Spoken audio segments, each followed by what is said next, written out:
Hey everybody, sorry for having a few days delay.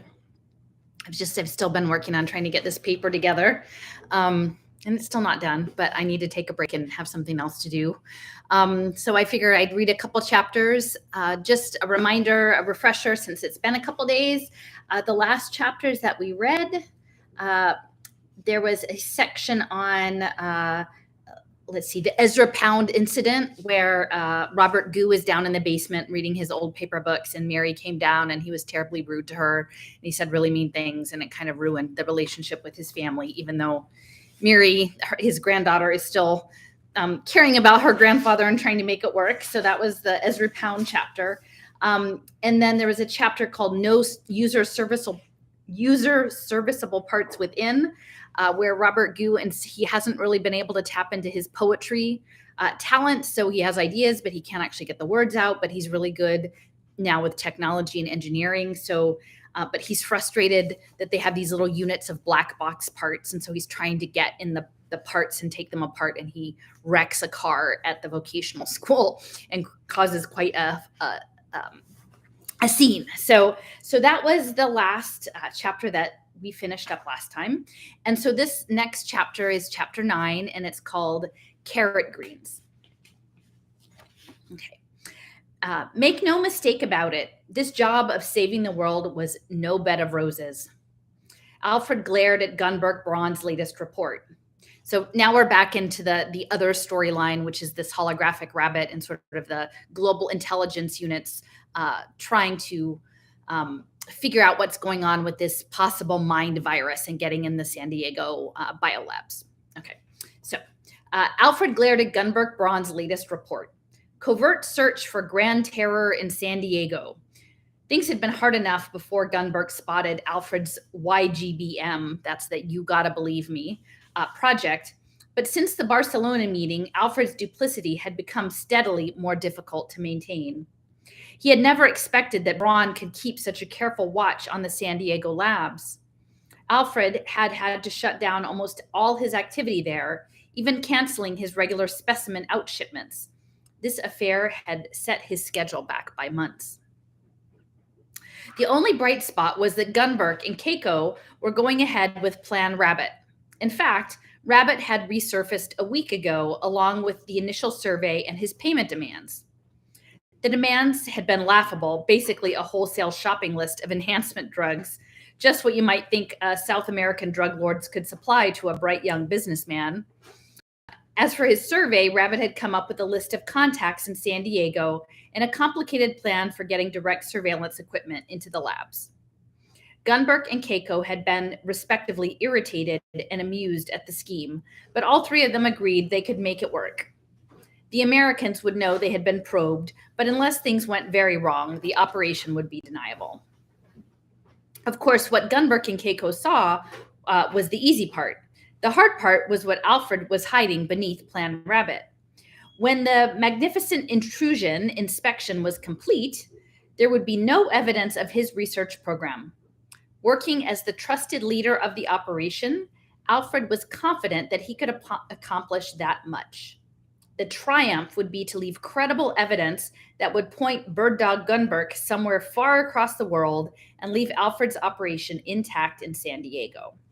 So remember, Alfred actually is hoodwinking his two colleagues in this because he actually wants to use the mind virus to essentially get the whole world under control to save it from itself, which is interesting because I've just been working on writing up this paper by Irvin Laszlo about systems engineering and quantum consciousness and how we need to go into this whole new world order and global brain to stop and move on to a new stage of evolution. So he and Alfred would definitely get along. So Alfred's being sneaky around Gunberg and Keiko. Feeling that, Alfred would have to rebuild his research setup and his security at second-rate sites, and he would lose a year or two of development time. Would such a delay really matter? He had completed the hard part. The honeyed nougat test had demonstrated that he had a delivery system. In fact, his pseudo-Mimi viral was far more robust than Gunberg realized. If Grand Terror had been Alfred's goal, he was already on the winner's circle. He could trigger devastating psychosis, even customized for particular targets. The way to develop higher mental controls was clear. But meantime, the human race was still careening down a mountain road with no one at the wheel. The Saturday night specials and cheap delivery systems, the plagues, there was always the next precipice, the next very bad thing. What if the next very bad thing was the final fatal bad thing? And what if they ran into it before he could take control? So, yes, anything he could do to save a few months was worthwhile. He pushed away Gunberg's report and returned to planning just what he would do during the brief hours when this operation put Gunberg and Keiko and himself in control of the San Diego labs. He was so absorbed in his scheming that he almost didn't hear the sound behind him. There was a small popping noise and a little whoosh of air, typical game sound effects. Let's see, wait a minute. They were the sounds that absolutely did not belong there. Alfred flinched and turned around. Rabbit had grown. Hi there, it said. I thought I'd pop up and give you a special progress report and maybe ask your help with some details. Rabbit gave Alfred a bucktooth grin and sat down to enjoy a carrot. Sat back in the big leather visitor's chair across from Alfred's desk. In Alfred's office, his inner office, the one here in the bomb-proof catacombs under Mumbai at the heart of India's external intelligence agency. Alfred had managed covert operations for almost 70 years. It had been decades since he had been so rudely upset.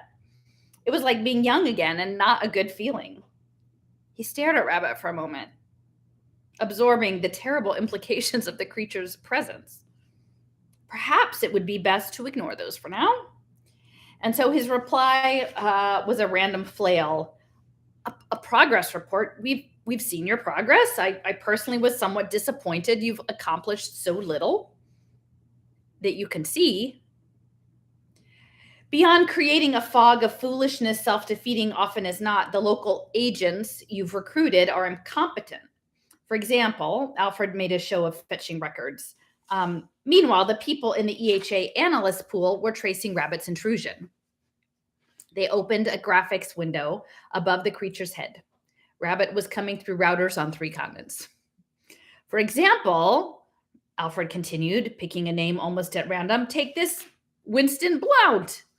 Years ago, he was a top administrator at UCSD, but he never had any personal connection with the founder of the biolabs. And today, he waved his hand in dismissal. Those people have so little connection with the San Diego labs. I might validly ask, what are we getting for our money? The rabbit leaned across Alfred's mahogany desk. Its reflection in the deep varnish moved in perfect synchrony. You might ask, and what great ignorance that would reveal. You know what to look for, and still this is all you have discovered. Think how invisible this must be to the Americans. I am a phantom that shows as a Brownian noise until, voila, the jaws of my operation are sprung shut. A smile stretched across Rabbit's face. It gave its ears a wiggle and gestured around Alfred's inner sanctum. In a very small way, just proof of principle, really. Those jaws closed on you today. You, the Japanese, the Europeans, you all thought you had me fooled. What of your anonymity now, eh? Alfred glowered at the animal. No need to disguise his upset. But pray God, this is all he had discovered. Rabbit settled its elbows on Alfred's desk and continued chattily. Don't worry. I'm not being open with your pals in Japanese and EU intelligence. I figure it might panic them. And this is a project I've come to enjoy, meeting new people, learning new skills. You understand. It cocked its head as if expecting some confidence in return. Alfred pretended to consider the matter and finally gave Rabbit a judicious nod. Yes. Knowing our cover was blown, even to an insider such as yourself, they would likely abort the mission, and you did the right thing. The numbers above Rabbit's ears were changing. The available routing information was mostly bogus, but the network latencies, the delays, made his analysts 80% confident the Rabbit was coming from North America. Without help from the European signals intelligence people, he wasn't going to get any better estimate. but telling Gunberg about this visit was the last thing Alfred wanted to do. So I must treat this son of a bitch as a respected colleague. Alfred sat back and essayed a mild demeanor. Between us, then, what has been your progress? The rabbit tossed the butt end of his carrot onto Vaz's desk and crossed his paws behind his head. I've almost completed assembling the operational team. That file you're looking at is probably lists some of them, including the esteemed Dean Blount. I can pay off most of these people with my own resources. Now, one of them may play ball in the spirit of good-natured adventure. The others need inducements that Wealth of Nations can satisfy. And the one thing the Indo-European Alliance has is the Wealth of Nations. Well, as long as it is totally untraceable and doesn't look like the Wealth of Nations. Trust me, if these loons think about it at all, they'll figure we really are South American drug lords. Anyway, I'll have their wish list for you in a week or so. And if all goes according to plan, you'll have full access to the San Diego biolabs for almost 4 hours, sometime in late December. Excellent. And then maybe you'll tell me just what you're looking for in those labs. We believe the Americans are up to something there. Rabbit's eyebrows raised. A great power betraying its own kind? It's happened before, though not since the early part of the century, the Sino-American misunderstanding. For a brief moment, Rabbit seemed almost thoughtful. I trust you'll let me in on what you discover. Alfred nodded. If we can keep this between the two of us. In fact, Rabbit learning about Alfred's YGBM project would give new meaning to the phrase worst case outcome. Fortunately, Rabbit did not push the issue. There is one thing, said the creature. One last contact is an interesting fellow, and more interesting to me than all of your espionage hugger-mugger. Well, very well. Alfred resolved to accept whatever foolishness the other was spouting. A picture of a youngish Chinese fellow hung in the air. Vaz's gaze swept through the attached bio. No, this chap wasn't young. That's Bob Goo's father. You're going to fiddle with... He spluttered into silence, remembering recent events in Paraguay, and for a moment he forgot the need for placid acceptance. Some types of foolishness were very hard to swallow. See here. This operation was to be discreet. How could you... Not to worry. I have zero interest in Junior. It's just one of those crazy coincidences. Bob Goo's father is Alice Goo's father-in-law. Alfred parsed the contorted language and then realized that Rabbit was talking about Alice Gong. Oh. Rabbit had left the land of foolish and was trekking deep into madness. Alfred was speechless. Ah, you know about Alice then? Did you know that she is tooling up for a full-scale audit of San Diego biolab security? Just think, real soon now, Americans are going to go ask Alice to tighten up the guard there.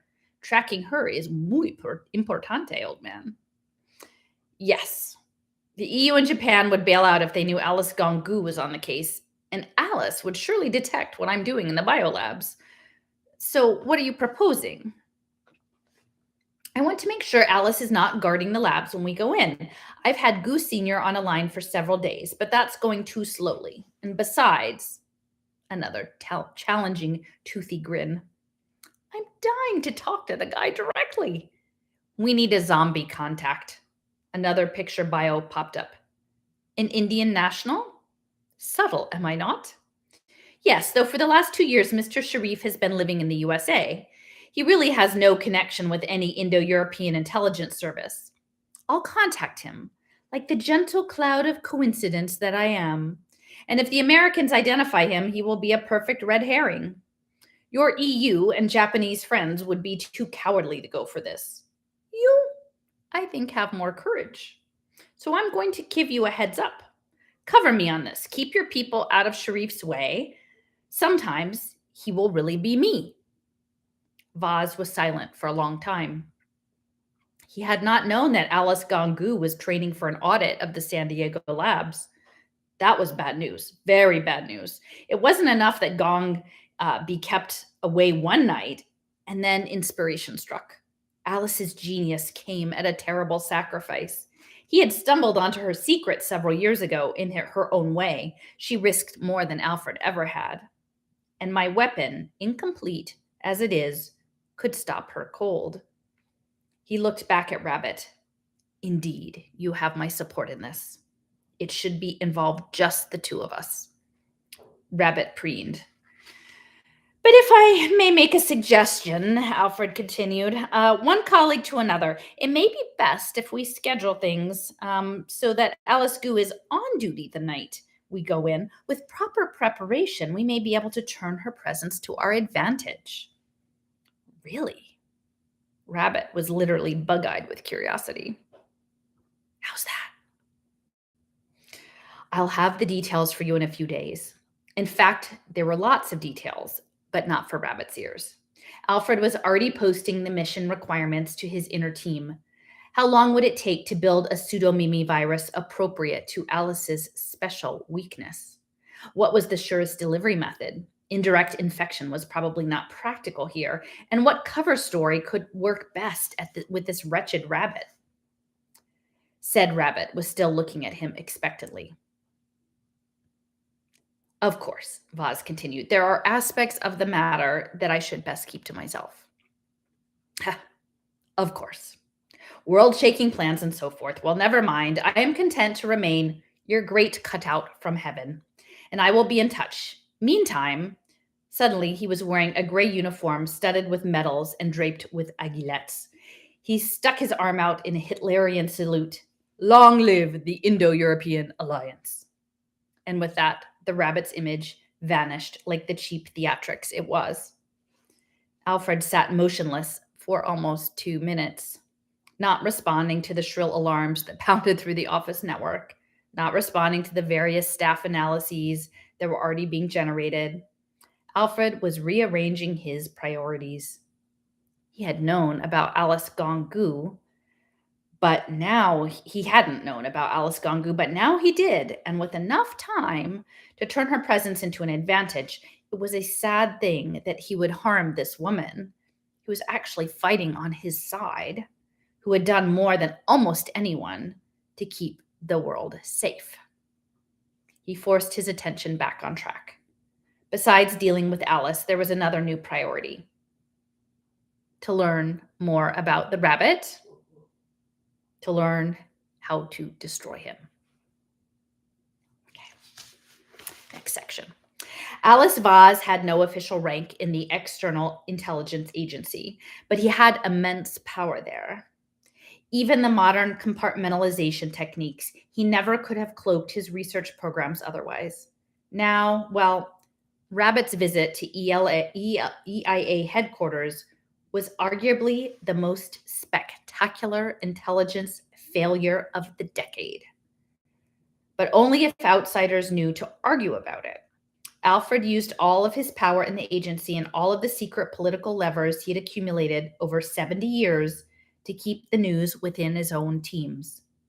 If the EIA Inspector General had got a whiff of it, all of Alfred's plans would have been unraveled. It was a sad fact that his own government would probably count him as a traitor if it knew his efforts were to save the world.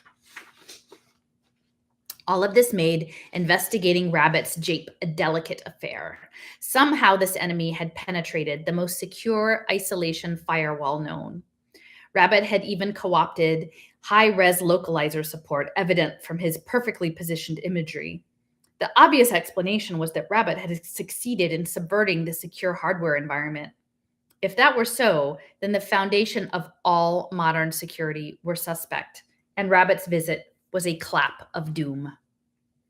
Surely Armageddon would not be announced by a silly rabbit. There followed almost 80 hours of uncertainty, and Alfred's inner teams pounded away at the mystery.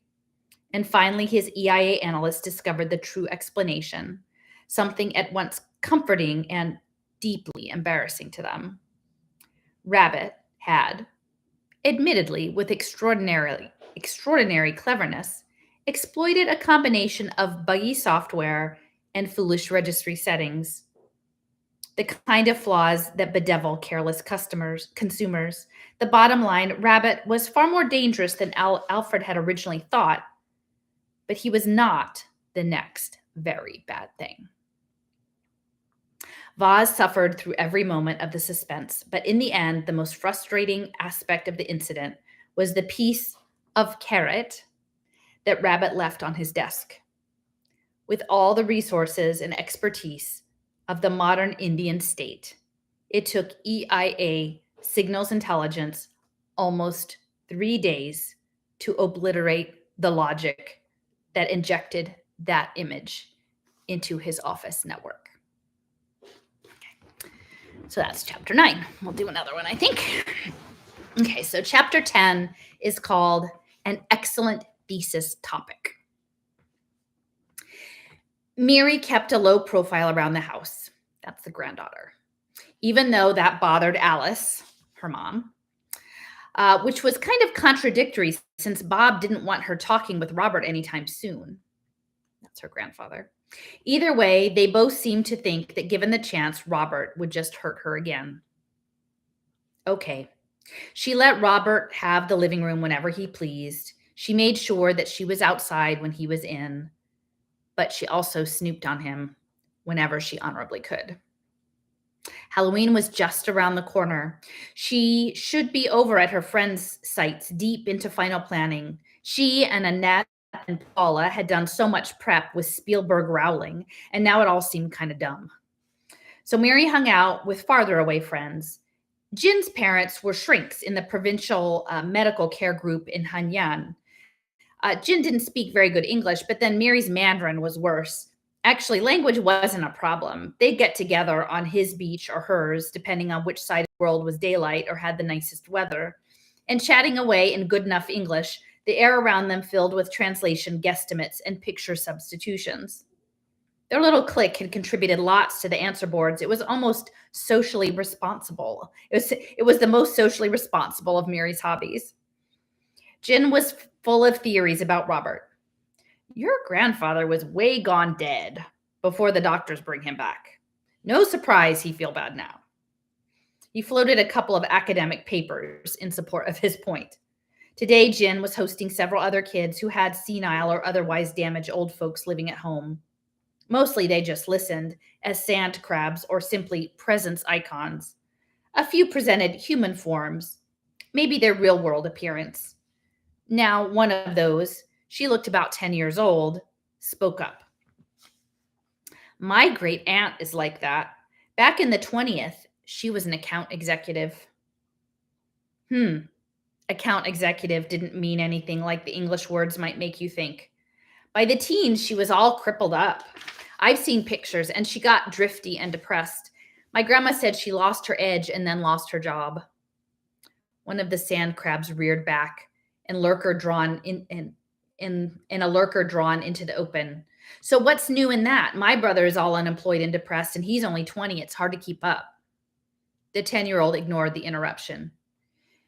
G. Granty was just old-fashioned. Grandma got her a job as a landscape artist. The little girl slipped into pure picturing, showing old-time cell phone advertisements for background scenery you could rent when people called and you're in the bathroom. Granty was good at that, but she never made as much money as before. And then the video landscapes went fully irrelevant. And anyway, she lived with my grandma for 12 years. It sounds just like what you're talking about, Mary. 12 years. I'll go bonkers after even a year of this. And she glared at the little girl. So what happened then? Oh, everything turned out fine in the end. My mom found a treatment site. They specialize in upgraded specialties. 48 hours at their clinic, and G. Granty had the skills of an ad manager, which was about the modern equivalent of an account executive. Silence. Even some of the crabs looked a little shocked. After a moment, Jin said, "That sounds like JITT to me." Just-in-time training? What if it is? JITT is illegal, said Mary. This is not something I want to talk about. It wasn't illegal back then, and this JITT wasn't so bad. G. Granty lives pretty well as long as she keeps taking her upgrades. She seems happy, except she cries a lot. Sounds like mind control to me, said Jin. The little girl laughed. It's not. You should know that, Jin Lee. You're Chinese with 2 shrink parents. Her eyes danced about, searching on things that others could not see. Your parents were in the army, weren't they? They must know all about mind control. That's what Han tried in Myanmar. Jin came to his feet and kicked sand through the little girl's image. No, I mean, this is a year ago. No, nobody do anything like that now. We certainly don't. Miri decided she didn't like that little girl. What she said was more or less true, but Bob had talked to her once about the Myanmar restoration back when she was doing a history project in the 5th grade, and she had quoted him as an unnamed source high in the American military. In fact, he had said the same thing as most websites. You got to believe me, technology had been a big nightmare possibility for years. Myanmar was the only place where YGBM had been tried on a large scale. It all comes down to the delivery problem, Bob had said. The Chinese army had some new drugs, things that were very persuasive in a research lab. But in the field, the Chinese sank half their budget into YGBM. That's you got to believe me. And they didn't get as much payoff as a good propaganda campaign. Humans had a million years of evolution learning to resist the power of suggestion. There was no magic way to beat that. Now, Miri came to her feet, too. Hey, she said in the tone Alice occasionally used, I didn't come here to talk politics. I came here for help with my grandfather.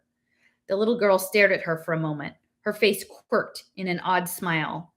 The air was full of support for Miri, unanimous -1. After a moment, the little girl shrugged.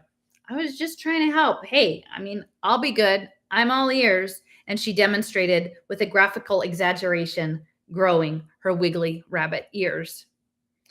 So they all sat down and had a quiet moment. Miri looked out over the beach. She knew this was the true view, even though she had never been on Hainan in person. It was beautiful, a lot like the Cove in La Jolla, but this beach was much bigger with correspondingly more people. Out near the horizon, there were 3 white peaks, icebergs on their way to coastal cities farther north, just like in California. Okay, then, said Jen. How we help Miri Goop, but no JITT. That's a dead end. Is your grandpa good at anything nowadays? Well, he's always been great with words, better than anyone I know. He has poor clothes choices, but he's become very quick with numbers and mechanical things. That brought a wave of interest, and some of the crabs opened up with little stories about numeracy. But that just seems to send him into a rage. She showed them the story of the disemboweled automobile. If Louise Chumlig hadn't stood up for him, that would have gotten him expelled. The little girl's big ears had shrunk back to normal size. Of course, she had more opinions. Hey, I'm reading about him, what he was like before. He had a track record back in the 20th century. Famous poet, blah, blah, blah, blah. But he was only beloved by people who never met him. That's not true. That's not true. Robert never suffered fools gladly, but she ran out of steam, remembering Lena and the stories about Granti Kara and the Ezra Pound incident. Jin dug his toes in the sand. So let's get back to track. So does he have any friends in school? No, he's been matched up with Juan Orozco. That kid is almost in those classes a dumbhead. Well, what about friends from before? Said the little girl. Miri shook her head. All of the people Robert had known and helped when he was a great poet, none of them had made contact. Was being a friend such a temporary thing? There are other old people in the class, but they're on different projects and they hardly talk at all. Go for a personality match. There must be hundreds of people with complementary problems. The little girl smiled, and then arranged for an accidental collision. See, if your grandpa doesn't know you're working behind the scenes, he can't be resentful. She looked up as if surprised by the insight. Better yet, once upon a time, your grandpa stirred up a lot of critical interest. I bet there are still graduate students who would love to fawn on him. Sell one of them a truly excellent thesis topic. Next section. Afterward, Miri did a number of character searches. One of the guys in Robert's Fairmont classes had known him for years. She should have noticed that before. They had so much in common. If she could just get them together. Too bad that dummy Orozco was teaming with Robert. But Winston Blount was into something outside of school, and that involved at least one other person who had been in grad school with Robert back in the 1970s. How to set up something to bring them all together. She also searched for graduate students who might want to talk with Robert. She was confident that no grandparent of Mary Goo would be susceptible to false flattery, but it would be nice for Robert to meet an outsider who obviously respected him. If it was somebody with weak data skills, well, that might be good too. She might be able to help out directly. She did a world search, the kind of thing that drags in yak herders desirous of learning English. But this time, hey, she got a near perfect match in less than 5 minutes. And this Sharif fellow was in Oregon, just far enough away that most contact would be virtual and tweakable.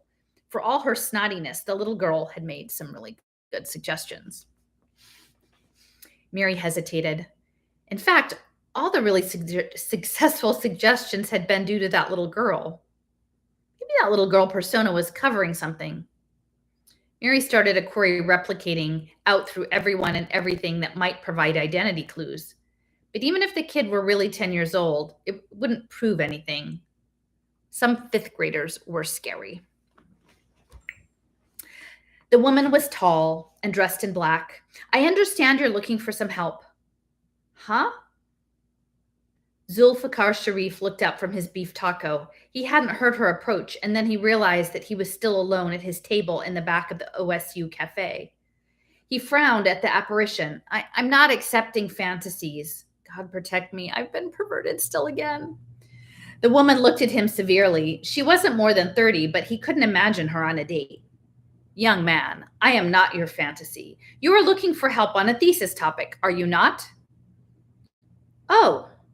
Zulfi Sharif was no lover of high technology, but now in his second year in the OSU literature department, he'd become a bit desperate. His thesis advisor was no help. Professor Blanding seemed more interested in having a permanent unpaid research assistant. So way back in January, Sharif had put out feelers for help, and that had provoked endless adverts for plagiarized and custom-writ material. Annie Blanding's was so obnoxious that Sharif was almost tempted by some of the early offers, till his geekier friends pointed out how badly that could go wrong. Sharif had filtered out the plagiarists and the sarcastic jerk-offs, and that left very little. So much for high technology. He had spent the last 2 semesters propping up Blanding's career in deconstructive revisionism. In the remaining time, he worked at a 411 job at the American Poetry Association and did his best to craft a thesis out of vapor. He had come to America hoping for old world insight into the literature that he loved. Lately, he was beginning to wonder if he should have stayed home in Kolkata. And now, suddenly, this woman. The answer to my prayers, yeah, sure. He waved her to be seated, at least that would embarrass her. But the apparition knew exactly where it stood. It slid into the chair across from the table with scarcely an overlap of body and furniture. I was really expecting an email, he said. The woman in black just shrugged. Her imperious glance did not waver. After a moment, Sharif continued, in fact, I am looking for a thesis topic, but I'll have you know I'm not interested in fraud or plagiarism or collaboration. I mean, if you're selling that, then please shove off. I simply want the sort of pointers and support that a good thesis advisor would give a student. The lady smiled a cruel face.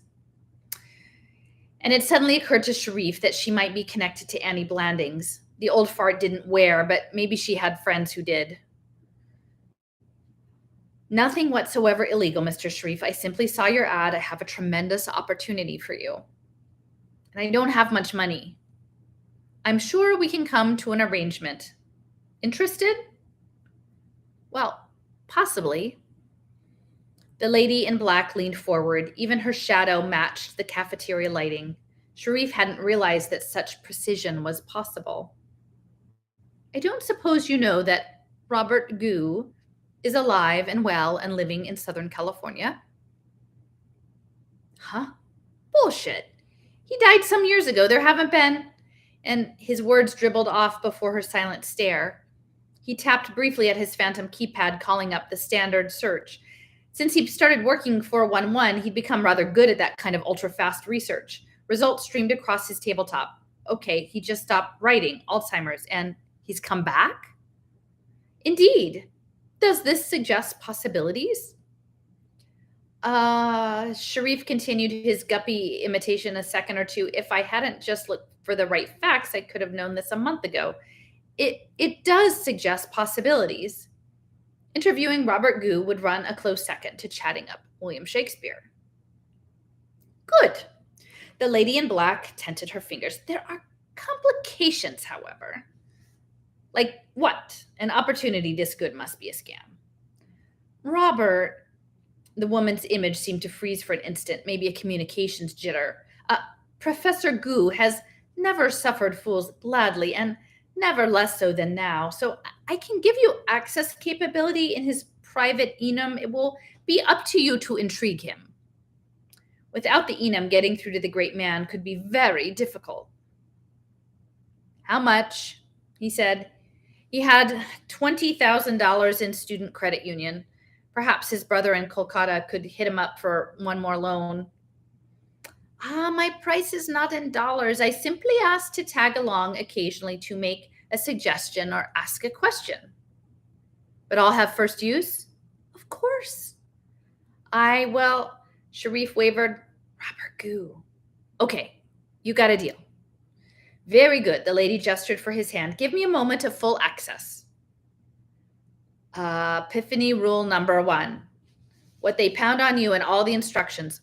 Full access is only for parents and spouses. And then only if you like to take chances. Whether it was her tone or his need, Sharif was never sure, but he reached out and touched the empty air. He matched the pointing gesture with the lowering of security. The tingle in his fingers was surely his imagination, but now the air between them was full of binding certificates. And then the paperwork was done, and what remained in the air was a single enum. Sharif stared at the identifier with sudden apprehension. So I just call him? She nodded. Now you have that capability, but remember what I said about his intolerance for fools. Do you know his works? Well, of course. Do you admire them? Yes. I honestly and intelligently admire the hell out of them. It was a claim that worked with all the profs Sharif knew, in case it was also the truth. In this case, it was also the truth. The lady nodded. That may be enough. Keep in mind that Professor Gu is not feeling well. He is still recovering from his illness. You may have to be directly useful for him. I'll empty the man's chamber pot if that will help. Again, a brief freeze in expression. I don't think that's going to be necessary, but he misses things from the past. He misses the way books used to be, those clunky things that you have to carry around. Who is this creature? But he nodded. I know all about physical books. I can show him plenty, and in person. He was already looking up taxi services. Very good, the apparition smiled. Good luck, Mr. Sharif. And it was gone. Sharif sat for almost a minute, staring blankly into space, lately occupied by the woman in black. And then he was consumed by the desire to share this news with others. Fortunately, the cafe was nearly empty this late at night, and Sharif was not one of those who could message as quickly as they were overcome by whim.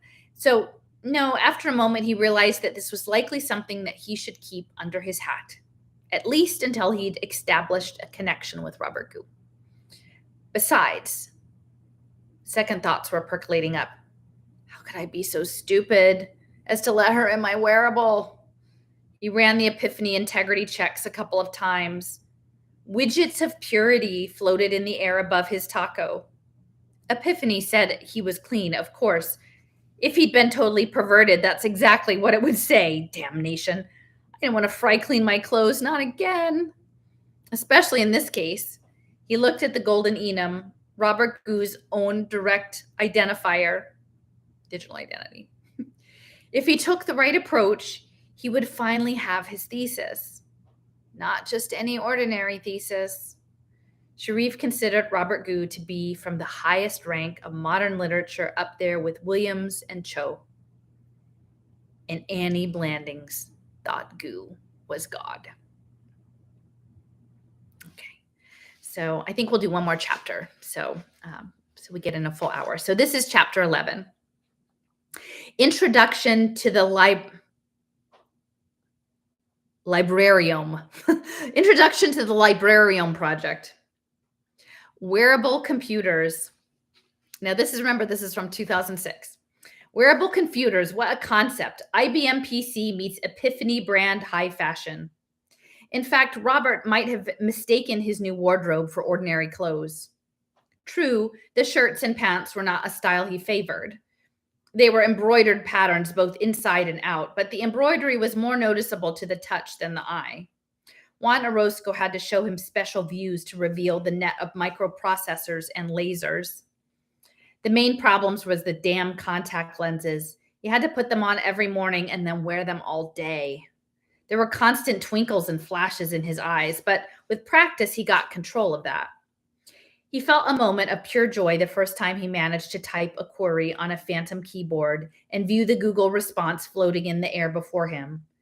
There was a feeling of power in being able to draw the answers out of thin air. And then there was what Juan Orozco called ensemble coding.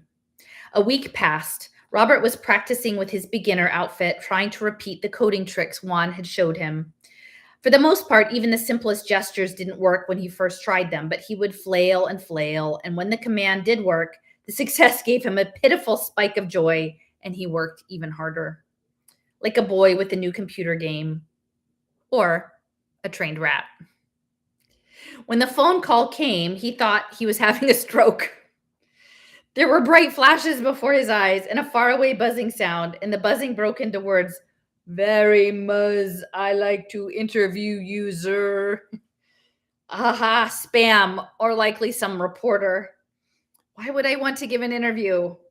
Bzz, short interview. Even a short one. Robert's reply was a reflex. It had been years since he'd had the opportunity to dump on a journalist. The light was a glaring shapelessness, but when Robert straightened his collar, the voice became sharp and perfect. "Sir, my name is Sharif, Zulfikar Sharif, and the interview would be for my Lit in English thesis." Robert squinted and shrugged and squinted again. And then suddenly he got it right. His visitor was standing in the middle of the room, in the middle of the bedroom. I have to tell Juan about this. It was his first real three-dimensional success and everything the kid had claimed about retinal painting. Robert stood and stepped to the side and looked behind the visitor. The image was so solid, so complete. And yet the visitor cast shadows contrary to the real lighting. I wonder whose fault that is. His dark-skinned visitor, Indian, Pakistani? His voice had a South Asian lilt and was still talking. "Please don't say no, sir. Interviewing you would be my great honor. You are a resource for all humanity." Robert walked back and forth in front of the visitor. He was still boggled by the medium of the message. "Just a small amount of your precious time, sir. That is all I ask." And Robert looked around the room, probably seeing what was truly there.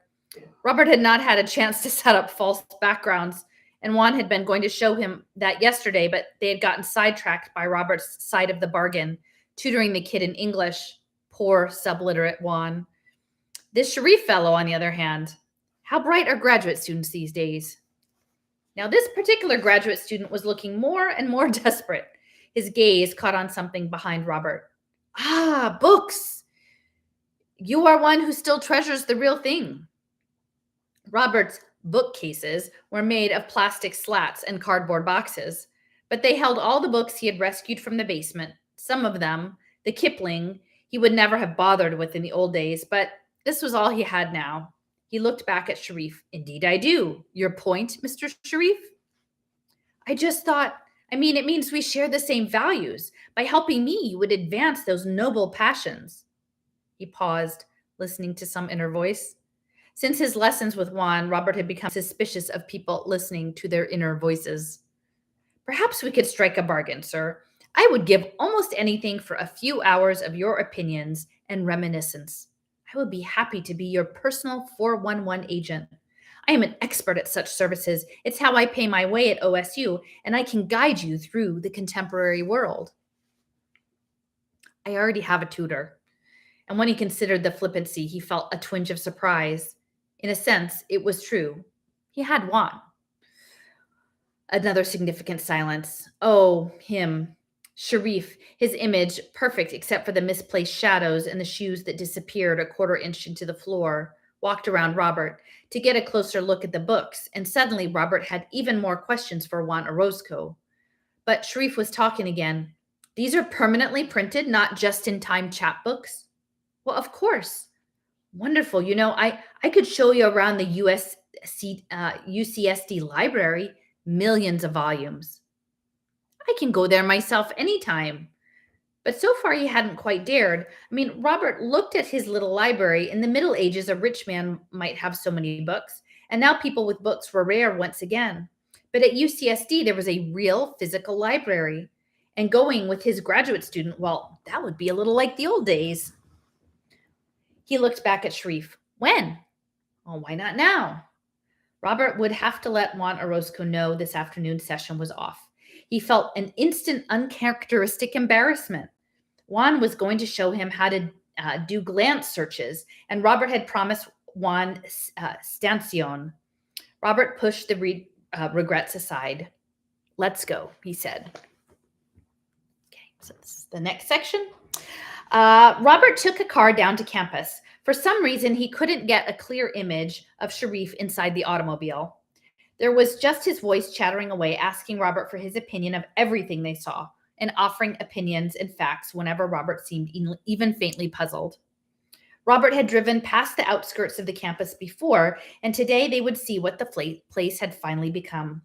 Coming out of Fallbrook, there were the usual subdivisions, unexceptional and dull, but north of the campus, he drove past endless gray-green buildings.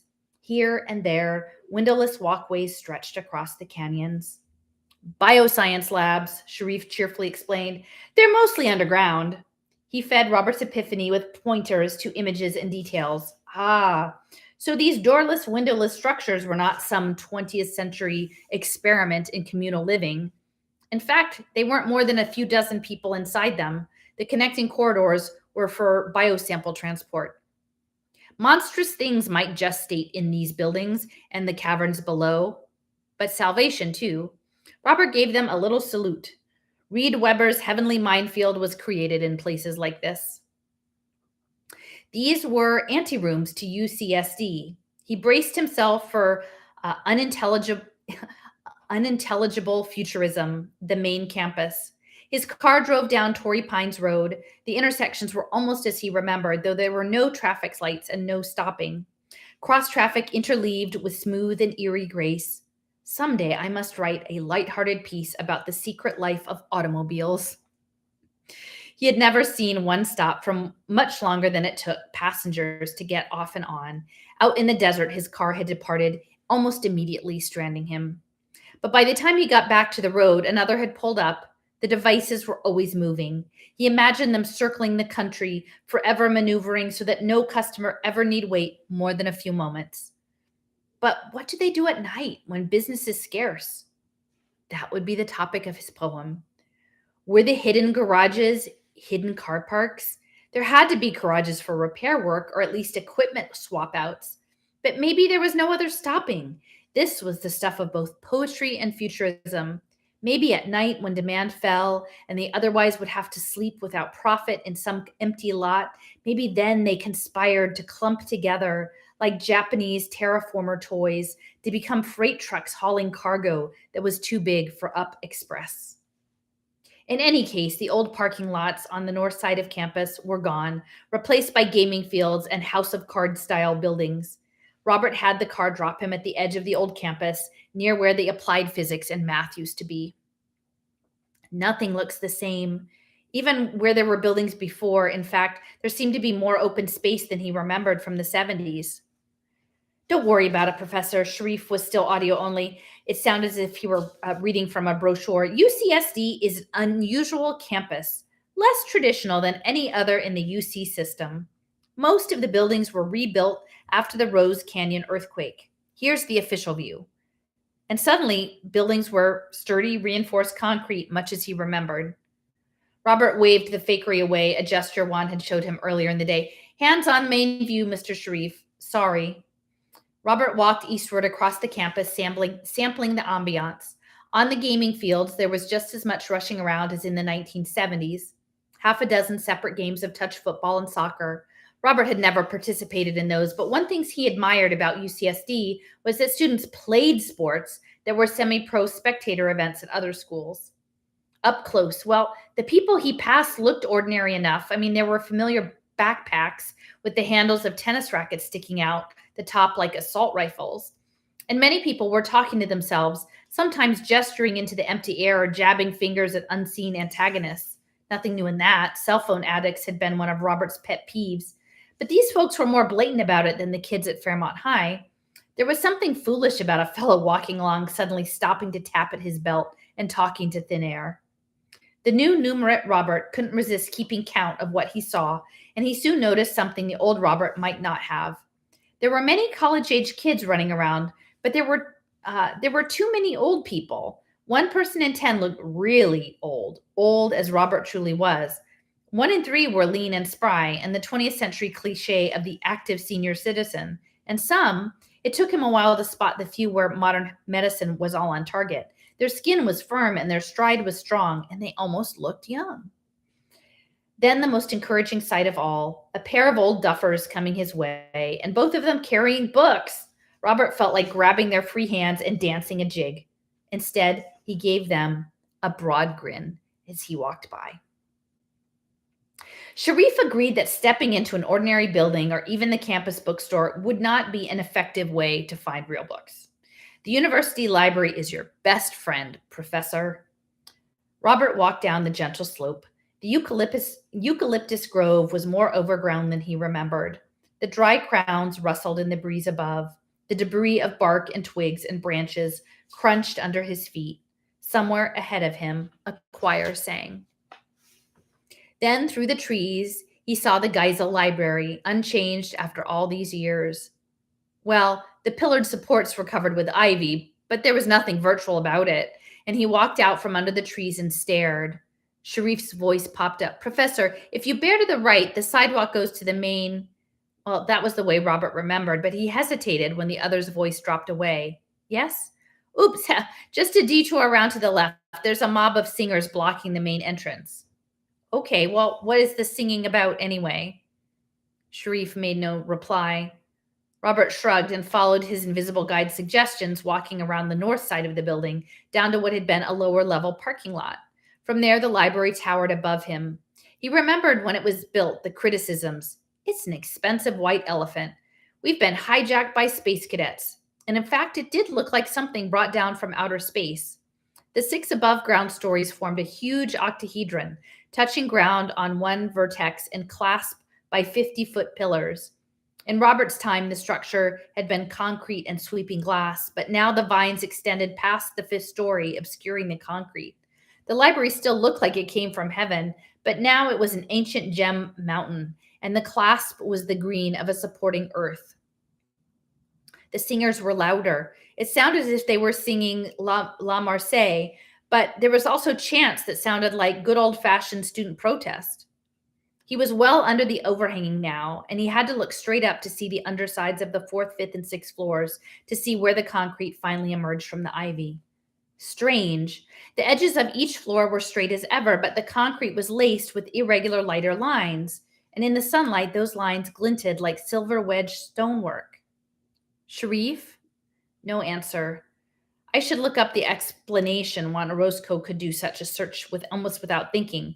And then he smiled. The silvery crack lines were kind of a playful mystery, and that might be their explanation. UCSD had a tradition of weird and wonderful campus art. Robert stared at the short stairway that led to a loading dock. This looked like the most direct way into the library. There was a faded, authorized staff-only sign painted on the wall. The freight door was rolled shut, but a second smaller door was ajar, and from within he could hear some kind of power saw. Carpentry? He remembered what Juan had said about getting Epiphany's default local views, and he waggled his hand tentatively. Nothing. He gestured again, a little differently. Oops, the loading dock was plastered with keep out signs. He glanced up the hillside. Somewhere beyond the crest would be the main entrance. Epiphany showed him a mauve nimbus, pulsating in time with the singing, and words floated above the music. Down with the library ohm project. And now that he was hearing both real and remote voices, the music was close to cacophony. What's going on, Sharif? This time was an answer. It's just another student protest. You'd never get in through the front door. He stood still for a moment, filled with a mild curiosity about what students demonstrated against nowadays. No matter. He could look that up later. He stepped nearer the half-open door, looked down a dimly lit hallway, and despite the phantasmic storm warnings and rules, he saw no obstacle to free passage. But now the strange sound was louder than the choir, rough, tearing growls spaced by silence. Robert stepped through the doorway. To be continued. What are they doing in the library? It is nothing good. So anyway, thanks for joining me tonight. We'll load this up and please let people know. I'll have a whole playlist of, the readings and, I've had a couple people say that I should, have more audio content and, it's here. I just think they don't know where to find it. So thanks for joining in. I hope you enjoy the rest of your weekend, everybody. Good night.